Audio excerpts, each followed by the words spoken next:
Evangelho de João, capítulo 21, a partir do versículo 1,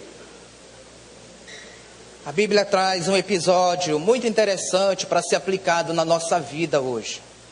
E o texto sagrado, ele diz o seguinte, João, Evangelho, capítulo 21,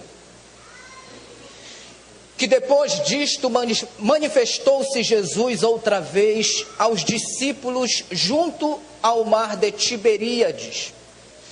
E manifestou-se deste modo, estavam juntos Simão, Pedro, Tomé, chamado Dídimo, Natanael, que era de Caná da Galileia, os filhos de Zebedeu, os outros dois dos seus discípulos. Então disse-lhes Simão Pedro: eu vou pescar. Responderam os demais discípulos: nós também vamos contigo. Saíram então e entraram no barco, e naquela noite nada apanharam. Mas ao romper da manhã, Jesus se apresentou a eles na praia. Todavia eles não sabiam que era Jesus. Disse-lhe, pois, Jesus: filhos, tendes aí alguma coisa para comer? Eles responderam: não temos nada. Disse-lhes então Jesus: lançai a rede do lado direito do barco, e assim achareis o que procurais. Lançaram-na, pois, e já não podiam puxar a rede por causa da grande quantidade de peixes. Então aquele discípulo a quem Jesus amava disse a Pedro o seguinte: é o Senhor. Quando, pois, Simão Pedro ouviu que era o Senhor, cingiu-se com a túnica porque estava despido e lançou-se ao mar. Mas os outros discípulos vieram no barquinho, puxando a rede com os peixes, porque não estavam distantes da terra, senão cerca de 200 côvados. Ora, ao saltarem em terra, viram ali brasas e um peixe posto em cima delas, e ali também tinha pão. Disse-lhes então Jesus: trazei agora alguns dos peixes que vós apanhastes. Que Deus possa estar abençoando a porção da sua palavra aplicada na nossa vida, no nosso coração, nesta manhã. Mas, querido, se você ligar a televisão da sua casa hoje em qualquer canal, você vai se deparar com uma palavra que ela já se tornou um tanto que comum no vocabulário do mundo inteiro. E essa palavra se chama crise. Se você atentar para o noticiário mundial, internacional, você vai perceber que o planeta Terra só fala sobre crises. E essa ministração que vamos receber, movida pelo Espírito Santo nesta manhã, ela é uma mensagem, uma palavra muito simples. Mas você precisa estar atento para perceber que no seu bojo, ela traz um tipo de revelação de Deus, para que todo cristão saiba como se comportar, ou como depender de Deus em tempo de crise. Pastor, mas o que nós devemos saber de interessante a respeito das crises? A primeira coisa é que não existe crise alguma que dure para sempre. Você podia dizer isso para a pessoa que está ao seu lado. Diga para ele: não existe crise alguma que dure para sempre. A segunda coisa é que a crise, ela não é um ponto final na vida do crente, amém, irmãos? A crise, ela é apenas uma vírgula que Deus está permitindo na história da sua vida. Amém? Você podia dizer isso para ele: olha, querido, essa crise não é um ponto final na tua história. Diga para ele: essa crise é apenas uma vírgula que Deus está permitindo acontecer na história da sua vida. Irmãos, a verdade é que Deus, Ele quer que todos os seus filhos eles possam, de uma forma iluminada por Ele, olhar para a crise que acontece na nossa vida de forma diferente. Não olhar do nosso jeito, mas olharmos do jeito dele. Porque quando uma crise acontece, ela não acontece por um acaso, porque a Bíblia diz que até quando um fio de cabelo cai da sua cabeça, está ali acontecendo com a permissão de Deus. Então a crise na ótica divina é uma grande oportunidade que está chegando na nossa vida. Mas como assim, pastor? Como é que a crise vai ser uma oportunidade na minha vida? Querido, é que a crise, ela é uma oportunidade para Deus fazer algo novo na nossa vida como pessoas, algo novo na nossa vida como seres humanos, algo novo na nossa vida como homem, como mulher, como jovem, como adolescente, como marido, como esposa. Quando a crise ela chega com um objetivo na ótica de Deus, não na ótica dela. Quando a crise chega, é uma oportunidade para Deus mudar a sua vida, para ela ficar melhor. Se você está entendendo, diga amém. Então quando a crise chega na nossa vida, é porque Deus, Ele decidiu tirar aquelas coisas velhas da minha vida e da sua vida e colocar coisas novas, porque Ele não pode colocar vinho novo, coisa nova.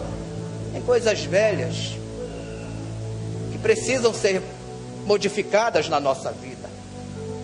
Então a Bíblia, ela fala sobre tempos de crise. A Bíblia, ela fala de pessoas que passaram por crises terríveis, de pessoas que foram moídas por conta de crises, pessoas que foram mexidas nas crises, pessoas que foram provadas e no final receberam o galardão da vitória, que não veio daqui, mas veio de lá.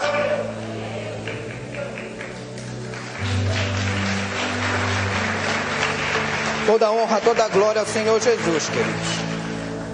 Então o caso mais famoso, o caso bíblico mais famoso e também mais penoso que fala sobre crise e provação é o caso da vida do Jó. Muita gente questiona sobre o porquê de todo aquele sofrimento, de toda aquela provação, de toda aquela penosidade na vida do Jó. E a gente começa a vasculhar as escrituras e a gente começa a perceber que o Jó ele foi provado porque ele acreditava num Deus que ele mesmo não conhecia. Tem muita gente que fala de Jesus, mas não conhece Jesus. Tem gente que fala que Jesus cura, mas vive enfermo. Tem gente que fala que Jesus prospera, mas está quebrado. Tem gente que fala que Jesus salva, mas ele mesmo não é salvo. Por isso, quando a gente olha para a Bíblia, a gente percebe que toda aquela provação que veio sobre a vida de Jó serviu para ele ver Deus de uma forma diferente. É por isso que ele fala no livro de Jó, no capítulo 42, no versículo 5: antes eu te conhecia só de ouvir, era só teoria, era só conceitos, mas agora não. Agora os meus olhos te veem, agora eu posso te tocar, agora eu sei quem o Senhor é. Então eu creio que essa crise brava que veio sobre a vida do Jó serviu para manifestar um dom que ele tinha na vida dele. Mas esse dom, ele nunca se manifestou durante o período da vida boa, das vacas gordas. Mas o dom que Jó tinha veio se manifestar no tempo ruim da vida dele, no período da crise, onde o Jó, ele acaba descobrindo que ele tinha o dom da paciência. O dom da paciência. É muito fácil a gente ser paciente quando tudo vai bem na vida da gente. Mas como ser paciente quando tudo vai mal? Como Como ser paciente quando você está perdendo tudo? Como ser paciente quando você está vendo a sua família sendo destruída? E o Jó, ele era um sábio da sua época. Ele era um conhecedor da sua época. Ele era considerado um cientista da sua época. Mas ele aprendeu que no meio de toda aquela crise, que ele não sabia era de nada, que na verdade toda sabedoria, toda inteligência pertence a Deus e a mais ninguém na nossa vida. Então, queridos, nesta manhã, olhando para esse texto de João, que fala sobre crise, eu quero que você entenda que a crise, ela nos dá essa oportunidade de experimentar Deus de maneira diferente. Até parece que Deus, ele se manifesta mais quando nós estamos no meio da adversidade. Perceba que os maiores milagres que Deus fez é justamente quando as pessoas se encontraram em situações adversas, em meio de uma crise, em meio de uma situação complicada. E por que eu estou falando isso nesta manhã? Porque o Pedro, que é o personagem principal do texto que nós lemos nesta manhã, a Bíblia mostra que ele estava vivendo a maior crise de toda a história da vida dele. Aqui em João 21 nós encontramos um Pedro totalmente decepcionado. E essa decepção não era com as pessoas, era uma decepção com ele mesmo. Porque quando a decepção é com as pessoas, é uma coisa, mas quando a decepção é com você mesmo, a coisa fica pior ainda. Então o Pedro aqui de João capítulo 21, é um Pedro que está decepcionado consigo mesmo. Ele está se sentindo um homem incompetente. Ele mesmo está se sentindo uma pessoa fracassada. Ele mesmo está se sentindo um zero esquerda, um nada na sua vida. E por que isso está acontecendo com ele? Porque há poucos dias atrás, ele tinha acabado de negar Jesus 3 vezes.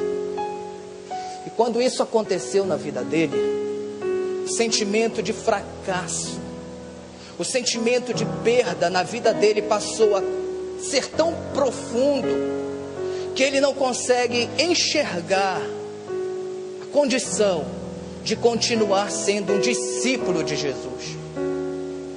Mesmo ele sabendo que Jesus havia ressuscitado, o Pedro, ele não se via mais em condições de continuar sendo um apóstolo.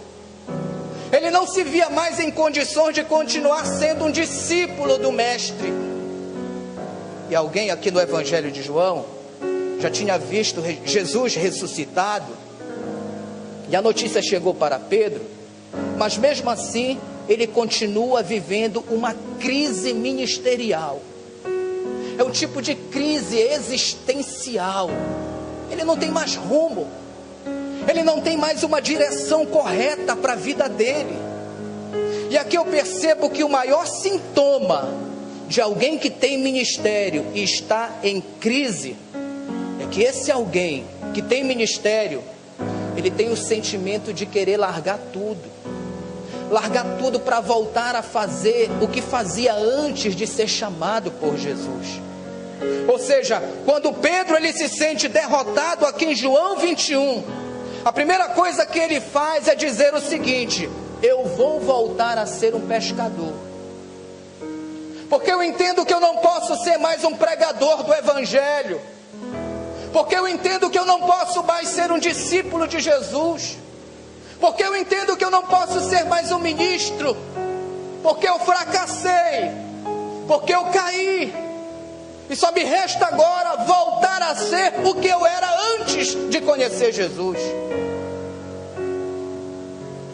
Sintoma forte de crise na vida de um cristão é quando ele tem vontade de voltar a ser aquilo que ele era antes de aceitar a Jesus como seu Salvador. Eu quero dizer a você nesta manhã, que essa palavra de hoje aqui, ela está endereçada a alguém que de uma forma muito especial chegou hoje aqui e está vivendo essa crise na sua vida, essa crise na sua história. E o Senhor Jesus, Ele manda dizer nessa manhã que Ele não quer que você volte a fazer as coisas que você fazia antes de aceitá-lo como seu Salvador. Quem está entendendo isso, diga amém. Então, queridos, aqui em João 21, o Pedro está em crise. Ele não consegue mais enxergar a possibilidade de milagres acontecerem na vida dele. Pedro caminhou 3 anos e meio com Jesus. Agora ele quer pegar esses 3 anos e meio de caminhada com Jesus e jogar no lixo. Alguém que está em crise espiritual é alguém que não valoriza o tempo de caminhada com Jesus. Então não importa se você já tem 10 anos, 5 anos, 3 anos, 2 dias ou 1 dia, você deve valorizar cada segundo que você está na presença dele. No Evangelho de João, no capítulo 21, o versículo 3, olha o que acontece.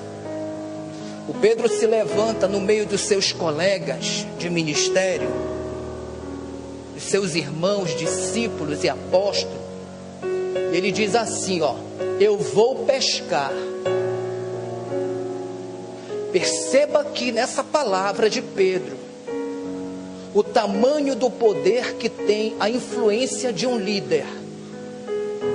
Perceba na voz de Pedro nesta manhã o tamanho que tem o poder da influência de alguém que se destaca, de alguém que tem a persuasão para tomar decisões. Pedro simplesmente está dizendo aqui, eu vou voltar a fazer as coisas que eu fazia antes. Aí vem uma segunda voz. Os outros discípulos, eles dizem também o seguinte, nós vamos contigo também. Estou dizendo hoje aqui com isso, querido, que você que está aqui, você precisa tomar muito cuidado com as suas escolhas. Você precisa aprender a tomar muito cuidado com as suas decisões. Porque se você decide errado, muita gente pode decidir ir atrás de você também. Muita gente pode decidir errar com você. Muita gente pode decidir se desviar por conta do seu poder de influência. Como assim, pastor? Existem pessoas que se espelham em você. Existem pessoas que admiram você. Existem pessoas que acreditam em você. Existem pessoas que estão seguindo você. E nós chamamos isso de discipulado na nossa esfera de cuidado e de pastoreio. E aqui no versículo 3 do capítulo 21, o Pedro ele decide voltar a ser aquilo que ele era antes de conhecer Jesus. Pedro ele volta a pescar. Pedro ele era um grande profissional da pescaria, sim. Ele chegou até mesmo a ter uma empresa de pesca. Ele conhecia cada palmo daquelas águas. Ele cresceu ali. Ele viveu toda a sua vida ali. Ele conhecia aquele mar como ninguém mais. Só que a Bíblia diz que eles lançaram, queridos, as redes várias vezes, a noite inteira, e não pegaram nada. Veja nesse episódio que eles estão realizando um trabalho que tinha tudo para dar certo. A mão de obra era muito boa, as ferramentas utilizadas também eram muito boas, mas eles passam a noite inteira se esforçando, a noite inteira trabalhando, e não pegam nem uma sardinha. E eu estou falando para você de gente qualificada. Eu estou falando para você de gente que sabia pescar. Eu estou falando para você que aqueles homens eram peritos. eles conheciam a engenharia da pesca. Pedro, ele era um conhecedor profundo daquele ramo comercial.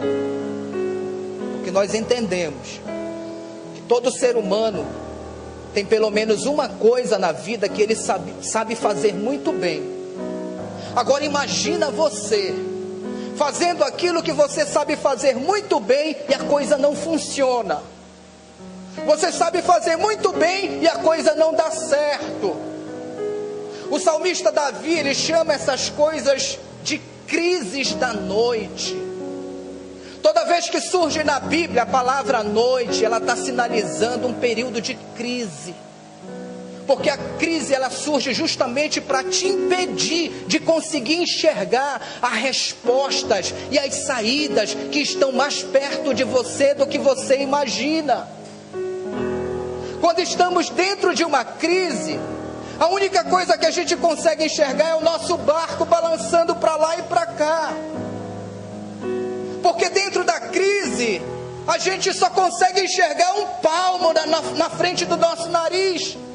Não conseguimos enxergar nada mais.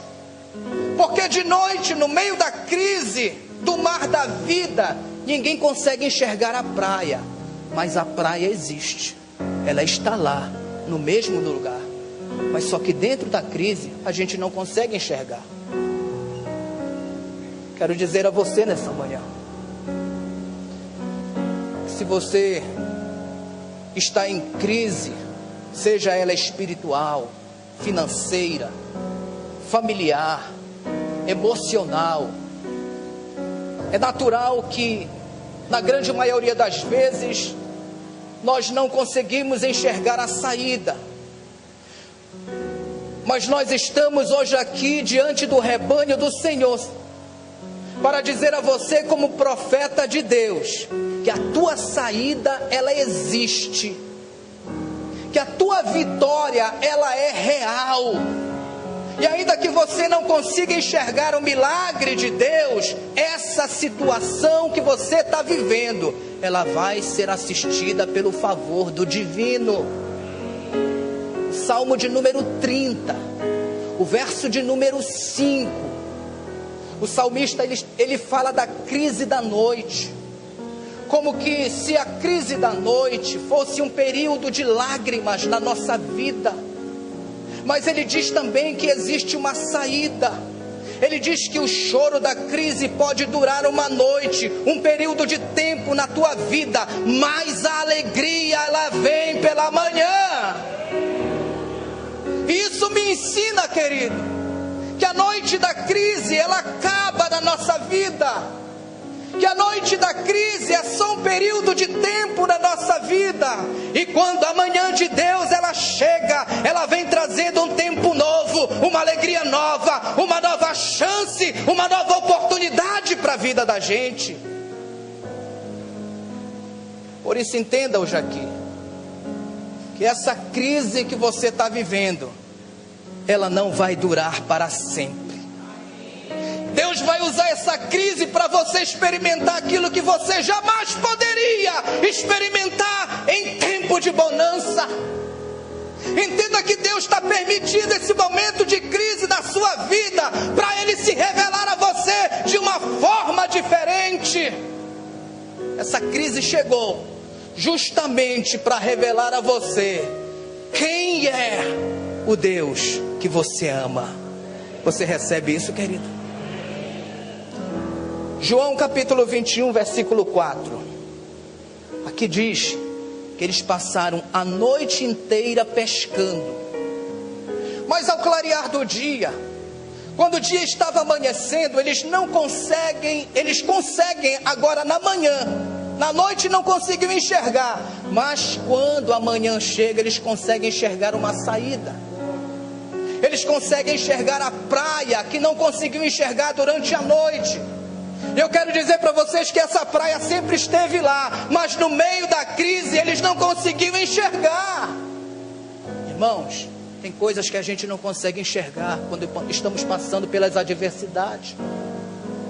Tem coisas que a gente não consegue entender, não consegue enxergar quando estamos no meio da crise.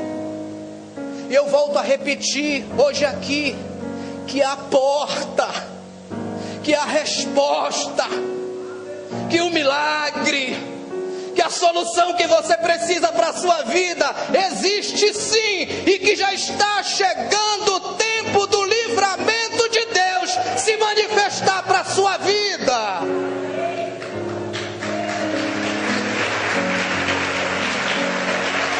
Glória a Deus.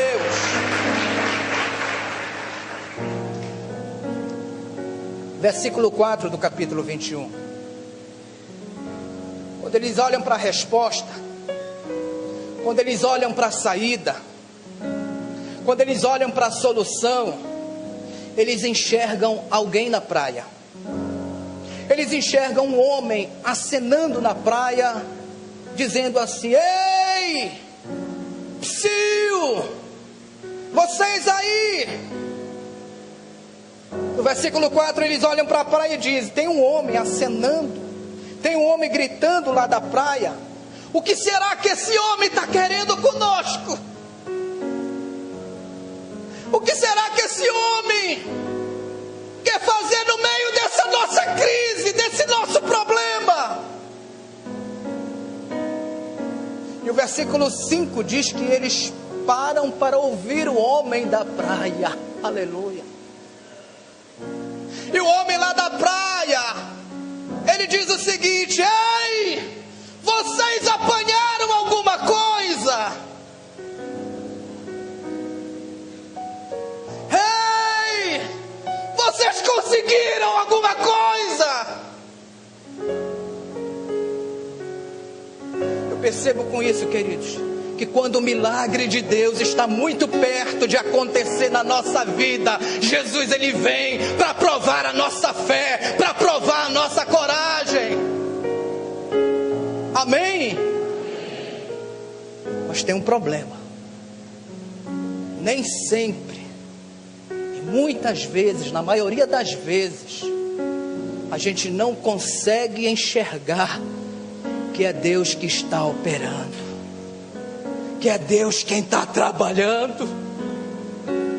Por isso diz aqui no finalzinho do versículo 4, que o homem acenava e eles não reconheceram, eles não perceberam que era Jesus que estava chegando na praia daquela crise.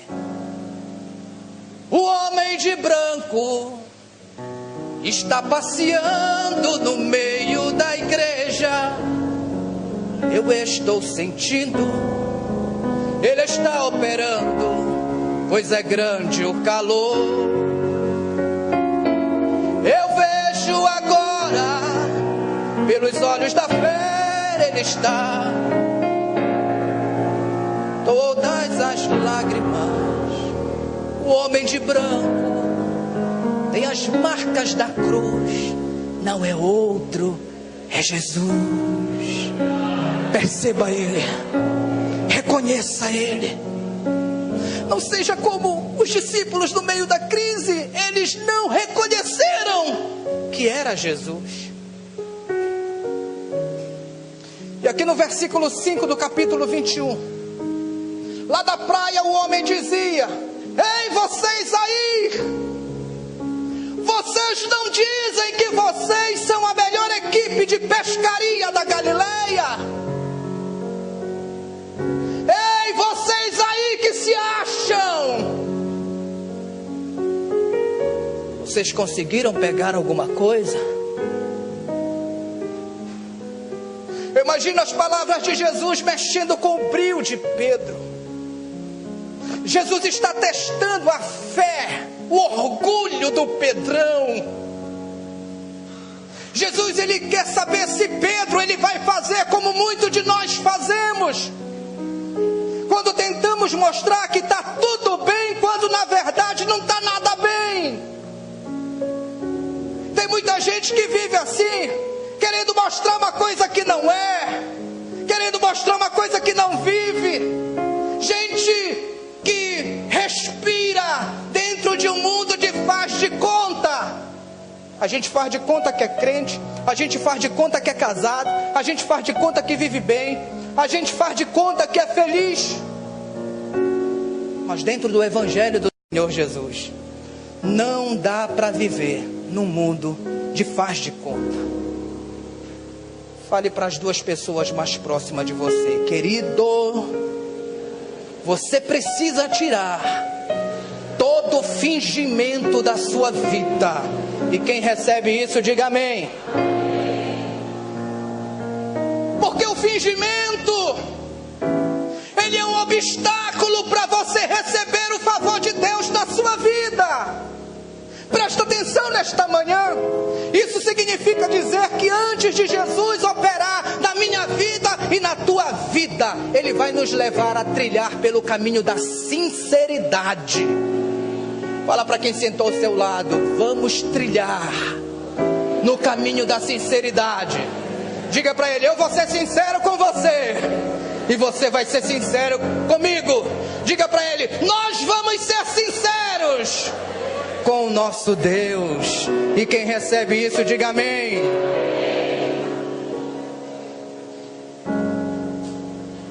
Veja o que a Bíblia diz sobre o caminho da sinceridade. Provérbios 2:10.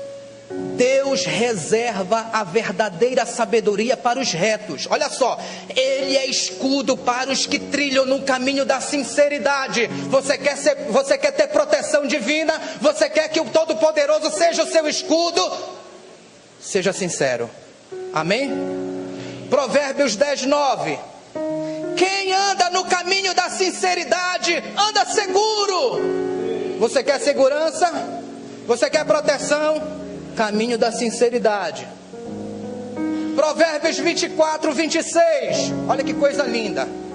Como beijos nos lábios, assim é a resposta com palavras sinceras.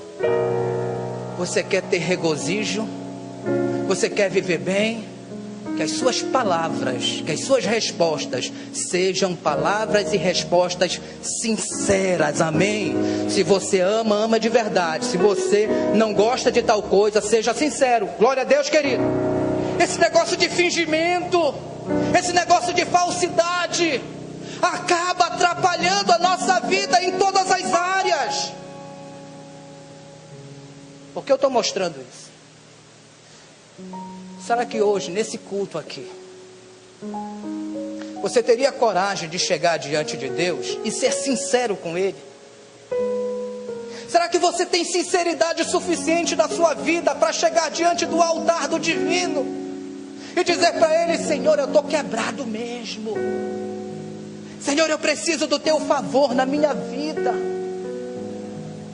A Bíblia diz que o apóstolo Paulo, ele chegava diante de Deus dizendo o seguinte: miserável homem que eu sou o maior de todos os pecadores, eu tenho um problema, eu tenho um espinho na minha carne, eu sofro com isso, eu oro por isso, eu choro por isso. Por que o Senhor está falando isso, pastor? Irmãos, porque é para Deus que você tem que dizer que você é fraco e para mais ninguém. É para Deus que você tem que dizer: eu sou um pecador. É para Deus que você tem que dizer: eu preciso de ajuda. Porque é só Jesus que pode te perdoar. É só Jesus que pode te ajudar a ser forte. É só Jesus que pode te levantar e fazer um milagre acontecer na sua vida. E aqui no versículo 5 de João, Jesus está mexendo com o orgulho do Pedro. Ele diz: e aí? Pegaram alguma coisa? Vocês não conhecem tudo de pescaria? Ei! Vocês aí não são os melhores? Irmãos, não é todo dia que você toca na rocha e sai mel. Não é todo dia que o atacante faz gol. Não é todo dia que a costureira acerta a costura. Não é todo dia que o barbeiro acerta o corte do cabelo. Não é todo dia que a gente prega bem. Nem sempre as coisas vão sair do jeito que a gente queria que saísse. você precisa entender que existe a possibilidade de um dia você também não conseguir. É nessa hora que eu gostaria muito que você tivesse a sensibilidade para perceber a voz dele dizendo para você: meu filho, você está precisando da minha ajuda?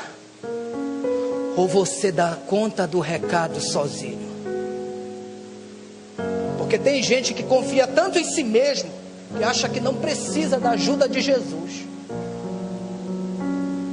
Mas aqui no versículo 5, mesmo assim ele continua na praia perguntando para alguns Pedros que estão dentro de nós: e aí, você conseguiu pegar alguma coisa? Irmãos, tudo que Jesus está pedindo no culto de hoje, que você veio para este lugar, é que você seja mais sincero. Que você tenha a sinceridade de dizer para Deus: eu não fui bem, Senhor. Eu preciso da tua ajuda. Porque a sinceridade, ela acaba abrindo a porta para o milagre do Senhor acontecer na vida da gente. Aqui no versículo 5, quando Pedro ele diz para o homem que está lá na praia: ei, infelizmente hoje não deu certo. Infelizmente hoje nós não conseguimos apanhar nada. Quando essa mensagem chega para Jesus, ele interpreta assim: agora sim, eles estão precisando da minha ajuda. Ah, pastor, mas eu nunca disse que eu não preciso da ajuda de Jesus. Você pode não ter dito com todas as letras, mas você pode ter dito de outras formas. Toda vez que você diz: eu sou o melhor, eu faço melhor, eu sei, eu tenho, eu não preciso. O livro de Tiago, irmãos, o capítulo 4, versículo 6, a Bíblia diz assim: que Deus ele resiste aos soberbos, mas ele dá graça aos humildes. Amém? Que ele cresça, eu diminua, que ele apareça, eu me constranja com a sua glória, todo seu amor, infinita humildade, servo de tudo. Faça o Pedro dentro de você dizer: que ele cresça, eu diminua, ele apareça.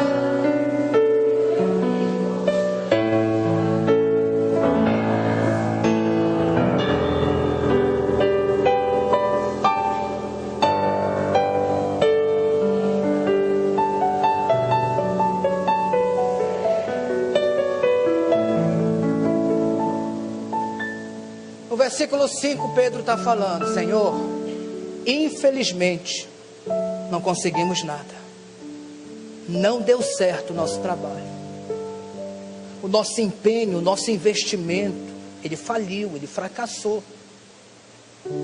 E no versículo 6, o homem da praia diz o seguinte para Pedro: já que não deu certo, joga as redes para o lado direito. Eu imagino um olhando para o outro, e um diz assim: só eu lancei 17 vezes. O outro: eu lancei 48. O outro: eu lancei 35. Ou seja, passamos a noite inteira jogando rede para todos os lados. E agora tem um homem lá na praia que a gente não conhece, dizendo para a gente tentar de novo. Irmãos, eu quero dizer para você que esse negócio de tentar de novo, esse negócio de segunda chance, eu acredito que é de Deus. Porque o cair era do homem, mas o levantar é de Deus. E ele diz que a glória da segunda casa, do jeito dele, vai ser maior do que a primeira. Isso significa entender que aquele botão que você tinha apertado tantas vezes para a porta abrir e ela não abriu, agora Zacarias 4:6 está dizendo para você que não é pela força, não é pela violência, mas é pelo meu Espírito, diz o Senhor. Por que aquela porta não abriu? Por que o milagre não aconteceu da outra vez na nossa vida? Porque não é força, é jeito. Se você for com violência, se você for com a sua força, ela não abre. Mas se você for pelo jeito certo, a porta vai abrir, o milagre vai acontecer. Quem está entendendo isso, diga amém. Quem está recebendo isso, diga glória a Deus. Então aqui no versículo 6, Jesus ele não está perguntando quantas vezes você tentou, quantas vezes você falhou, quantas vezes você lançou a rede. Ele só está dizendo: obedeça o que eu estou mandando você fazer. Olhe para quem sentou ao seu lado e pergunte para ele: será que é tão difícil assim fazer o que Jesus manda? Mas pergunta mesmo.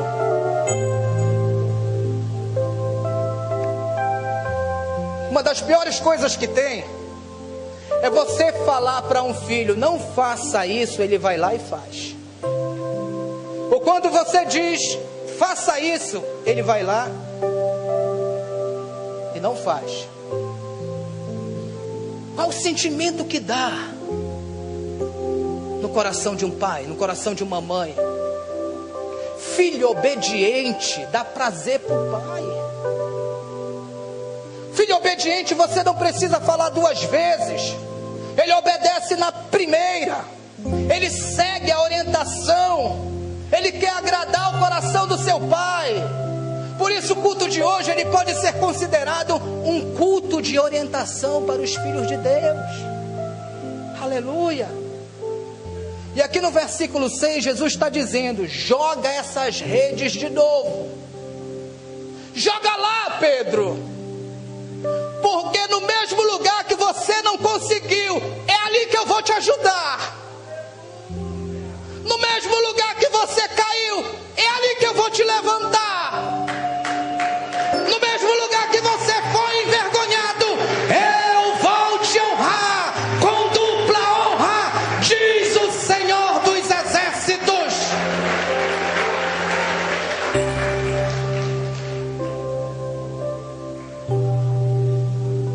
Você vai conseguir agora, porque você tem uma palavra. A palavra não é do homem, a palavra é dele. Só não deu certo daquela vez porque você foi do seu jeito. Mas a partir de hoje, tenha sensibilidade para fazer do jeito que ele está te instruindo, do jeito que ele está te orientando. A Bíblia diz aqui no versículo 6 que eles obedeceram e eles jogaram a rede. E quando eles começam a puxar a rede, eles sentiram que a rede estava muito pesada. A rede quase que se rasgou, porque tamanha era a quantidade dos peixes. Eu imagino os discípulos olhando para aquelas redes dizendo: eu não mereço tanto amor, eu não sou digno do teu perdão. A dor que passou meu Deus e o meu Senhor, sempre, sempre eu adorarei. Levante a sua mão direita e diga: filho do homem, filho do homem, me libertou verdadeiramente, verdadeiramente. Posso erguer minhas mãos aos céus, levantar a minha voz e adorar, levantar a minha voz e exaltar, levantar a minha voz só para dizer: livre eu sou. Aleluia, queridos. Aleluias ao nosso Deus. preste atenção, estamos indo para o final. De onde vieram esses peixes? Quero dizer a você que esses peixes sempre estiveram ali dentro daquele rio, só que eles não conseguiam pegar. Os peixes sempre estiveram lá, mas eles não conseguiam enxergar por conta da crise que eles estavam vivendo. Era uma noite, era um tempo de dores, um período de tempo, um período de lágrimas, um período de choro. Fale profeticamente para quem está sentado ao seu lado e diga para ele: fique em paz, porque essa crise vai passar.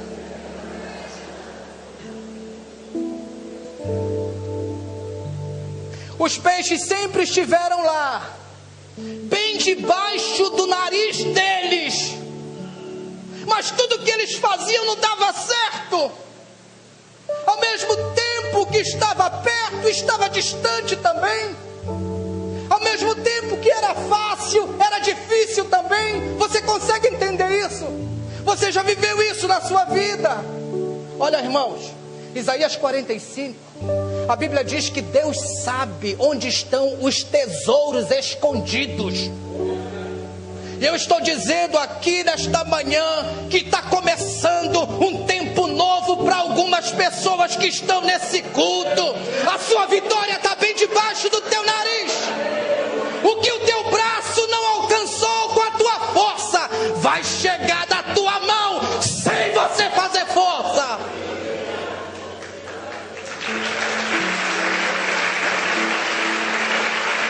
Glória a Deus. Uma coisa maravilhosa aconteceu no meio daquele problema. Uma coisa maravilhosa aconteceu em cima daquelas águas. E depois que o milagre acontece, alguém para pensar direitinho.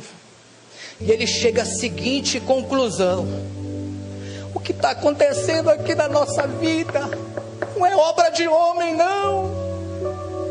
O que está acontecendo aqui na nossa vida, isso é obra de Deus. Ei, Pedro, esse homem que está lá na praia não é qualquer um, não. É Jesus de Nazaré, é o ressuscitado. Nessa hora eu imagino Pedro lembrando das palavras de Jesus, rasgando o coração dele. Em João capítulo 15, versículo 5. Se alguém permanecer em mim, eu permaneço nele. E ele vai dar muitos frutos. Tudo vai bem na vida dele. Porque sem mim, nada podeis fazer. Reconheça Jesus antes do milagre acontecer. Perceba Jesus antes da coisa dar certo, como providência divina na sua vida. Bata no ombro do seu irmão e diga para ele: reconheça Jesus, reconheça Jesus, reconheça Jesus.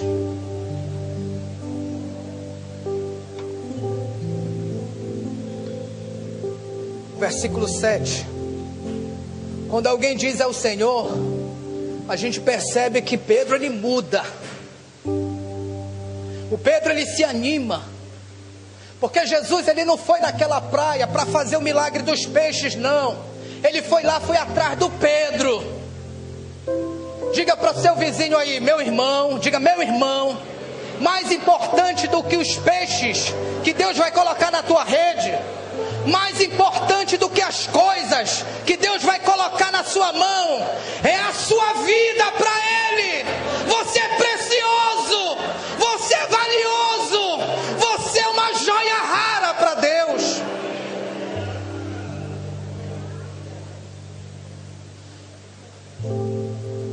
Igreja do Senhor Jesus, o Deus que você ama está interessado em você. Deus quer agir no meio dessa crise. Deus quer agir no meio da tua fraqueza. Deus quer agir no meio da tua debilidade. Existem alguns Pedros que estão dentro de nós, Pessoas que estão pensando em abandonar tudo e voltar a fazer o que fazia antes de conhecer a Jesus. E Jesus, Ele vem no culto de hoje dizer a você: o meu negócio é contigo, não é com outro não. Eu tenho coisas para fazer na tua vida, não olha nem para a direita nem para a esquerda. Talvez alguém esteja pensando assim: mas Senhor, já te neguei tanto, Senhor, já te traí tanto, Senhor, eu já falei contigo tantas vezes. E Jesus está dizendo: eu não estou te perguntando nada, eu não vim aqui para te acusar, o papel de acusação é do outro. E toda vez que você vê uma pessoa acusando uma outra pessoa, pode acreditar que é o diabo que está usando, porque o papel do diabo é acusar os servos de Deus. Versículo 7 e 8.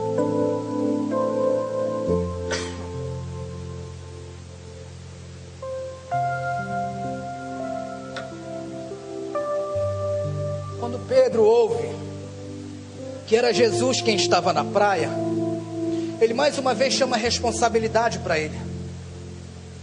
Ele coloca uma roupa qualquer, porque ele estava despido. Ele se joga na água. E de repente esse homem não quer mais saber de nada. Ele não quer mais saber de peixe, ele não quer mais saber de rede, ele não quer mais saber de barco, ele não quer mais saber de conquistas materiais. Essas coisas já não são mais importantes para ele. Ele vai depressa ao encontro de Jesus, porque ele entende que ele precisava se consertar com Deus. E Jesus está dizendo hoje aqui: se você tiver coragem de correr para os meus braços, eu não vou abrir feridas em você. Eu vou jogar o meu remédio, eu vou jogar os meus bálsamos naquelas feridas que já estão abertas em você. Querido, aprenda hoje aqui no final desse culto que Jesus, Ele te ama muito, que Jesus, Ele quer cuidar muito bem de você, que Jesus, Ele quer reparar todas as tuas necessidades, que você não precisa viver ansiedade. Deus e mais ninguém é o sustento da tua vida. Você não precisa dessas coisas lá de fora. Você não precisa desses peixes para ser feliz. Esses peixes amanhã, eles podem apodrecer. Esses peixes amanhã, eles podem acabar. Mas a vida com Jesus não acaba. A vida com Jesus é eterna. A Bíblia diz que Ele estará conosco todos os dias, até a consumação dos séculos. E Ele está na praia desse altar, hoje aqui, acenando para você. Ele está muito interessado em você, muito interessado na sua vida. Chegando à conclusão, ó. Versículo 9. Pedro chega na praia. E sabe o que Jesus estava fazendo? Assando peixe na brasa. Coisa boa, hein? Aí eu pergunto para você: o que eles passaram a noite inteira procurando? Peixe. O que Jesus estava assando na praia? Peixe. Isso significa que tudo aquilo que você, que eu, que nós precisamos, não está dentro do mar da vida desse mundo, não está dentro da rede da capacidade humana. Tudo o que eu e você precisamos está na mão de Jesus. E vale a pena hoje você se esforçar para pegar o que você está querendo na mão dele. É o Jesus que veio hoje aqui para te ajudar. Será que alguém hoje nesta reunião está precisando da ajuda de Jesus? Porque tudo aquilo que você precisa está na mão dele. Já está tudo preparado. O peixe já está assado para você, querido. Versículo 9, no final desse versículo, diz que ali não tinha só peixe, tinha pão também, gente. Isso fala de comunhão. Isso fala de comer junto com Ele. Isso fala de viver em harmonia com Ele. Isso fala de viver em singeleza com Ele. Jesus está dizendo hoje aqui para você: Pedro, amanhã vai amanhecer e você vai conseguir enxergar a praia. Você está vivendo, eu estou falando isso profeticamente, os últimos momentos dessas lágrimas, dessa tristeza, dessa derrota, dessa crise. Amanhã pela manhã a alegria de Deus vai brotar em teu favor, e nessa praia que você se encontra vai surgir a tua vitória, sim. E para finalizar, o versículo 10 precisa mexer muito comigo e com você. Quando o texto diz: disse Jesus, trazei agora alguns dos peixes que vós acabastes de apanhar. Olha só, Jesus, ele estava mostrando para Pedro o seguinte: meu filho, alguns minutos atrás você não tinha nada, você estava em crise, você estava falido, você estava quebrado, você estava se sentindo um homem derrotado. Esses peixes que você tem agora nem eram teus, fui eu que te dei. Agora separe a parte que é de Deus e traga aqui para essa praia. Eu não sei qual é o tamanho do seu barco, eu não sei qual é o tamanho da crise que você enfrenta lá fora, mas hoje você poderia fazer desse altar a tua praia, porque é nesse altar que Jesus está acenando para você. É aqui que Ele está te dando as instruções para você vencer, para você prosperar, para você ser salvo, para você construir a sua vida espiritual. É como que se esse altar fosse o quartel-general das estratégias, da revelação de Deus para a nossa vida. É aqui que Ele desce, é aqui que Ele vem, é aqui que Ele vem buscar os Pedros que vão realizar a grande pescaria lá fora, gente. E eu creio que Deus está falando ao coração de muitas pessoas hoje aqui. Com gente que estava com aquela ideia de fazer as coisas que fazia antes de conhecer a Jesus.